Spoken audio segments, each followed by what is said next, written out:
Materi yang akan Ibu sampaikan kepada kelas 10 ADP yaitu materi organisasi kantor.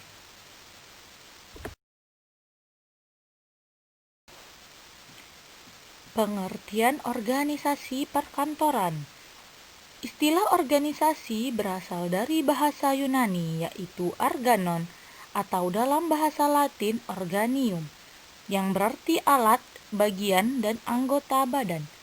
Sementara beberapa ahli mengemukakan pengertian organisasi sebagai berikut.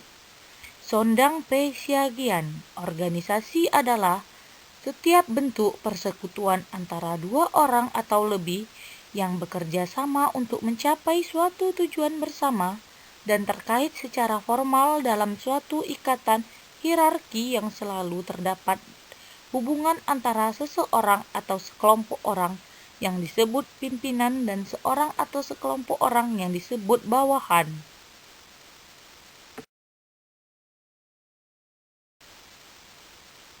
De Liangji mengemukakan organisasi sebagai suatu sistem usaha kerjasama sekelompok orang untuk mencapai tujuan bersama.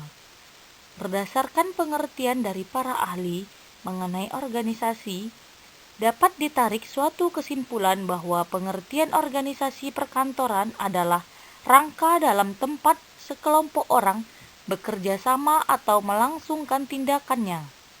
Pengertian organisasi juga mencakup penyusunan staf dan alokasi tugas serta tanggung jawabnya.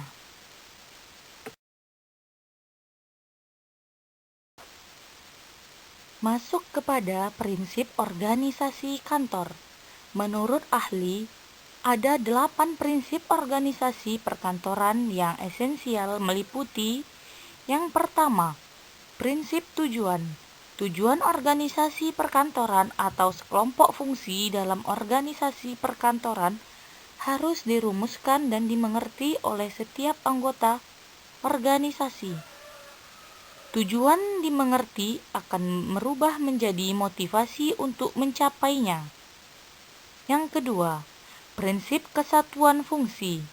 Setiap organisasi perkantoran terdiri atas sejumlah fungsi yang harus bekerja sama untuk mencapai tujuan utama organisasi perkantoran. 3. Prinsip hubungan individual. Organisasi perkantoran yang efektif terbentuk oleh pribadi-pribadi yang mesti melaksanakan pekerjaan. 4. Prinsip kesederhanaan. Organisasi perkantoran yang efektif bekerja berdasarkan atas kesederhanaan dan interrelasi yang jelas.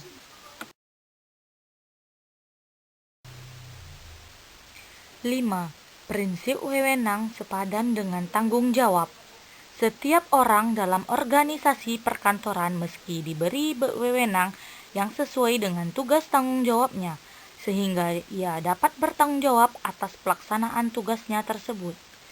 Yang keenam, prinsip laporan kepada atasan tunggal. Agar tiap personalia mengetahui dengan jelas kepada siapa ia melapor, maka tiap petugas dalam organisasi perkantoran tersebut harus menerima perintah dari bertanggung jawab hanya kepada satu orang atasan.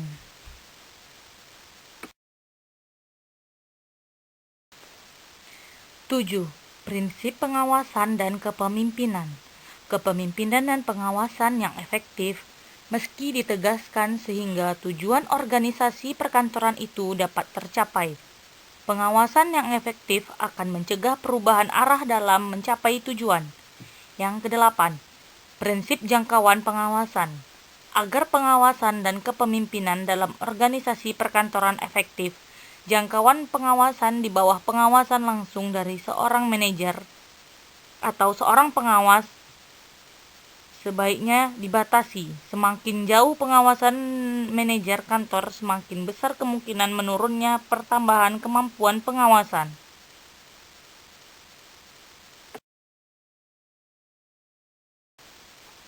Masuk kepada unsur-unsur organisasi. Setiap bentuk organisasi akan mempunyai unsur-unsur tertentu, antara lain yaitu: 1. Sebagai wadah atau tempat untuk bekerja sama. Organisasi adalah merupakan suatu wadah atau tempat di mana orang-orang dapat bersama untuk mencapai suatu tujuan yang telah ditetapkan. Tanpa adanya organisasi menjadi saat bagi orang-orang untuk melaksanakan suatu kerjasama. Sebab setiap orang tidak mengetahui bagaimana cara bekerja sama tersebut akan dilaksanakan. Pengertian tempat di sini dalam arti kata yang konkret, tetapi dalam arti yang abstrak, sehingga dengan demikian tempat di sini adalah dalam arti fungsi, yaitu penampung atau wadah. Dalam pengertian umum, maka organisasi dapat berubah wadah sekumpulan orang-orang yang mempunyai tujuan tertentu, misalnya organisasi buruh, organisasi wanita, organisasi mahasiswa, dan sebagainya.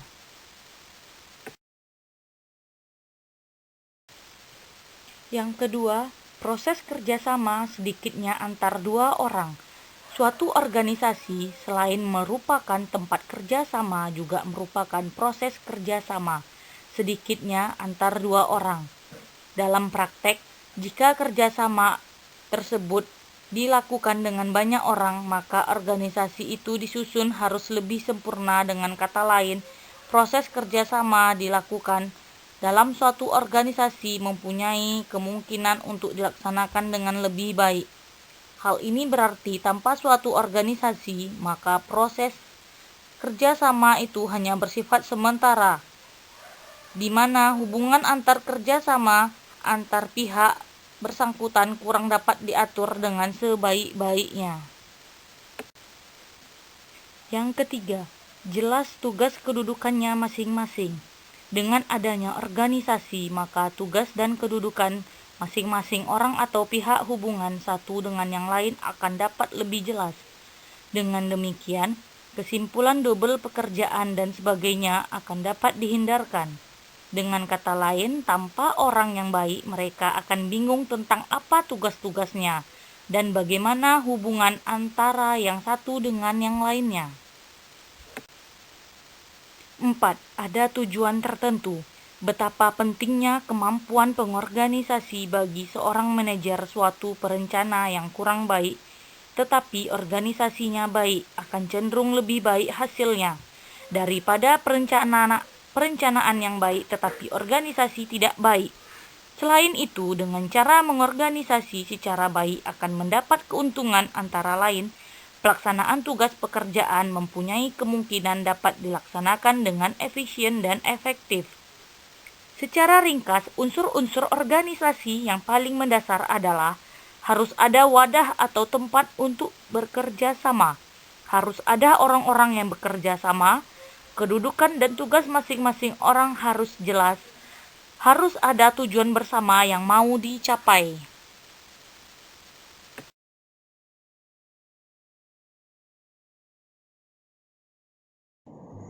Sekian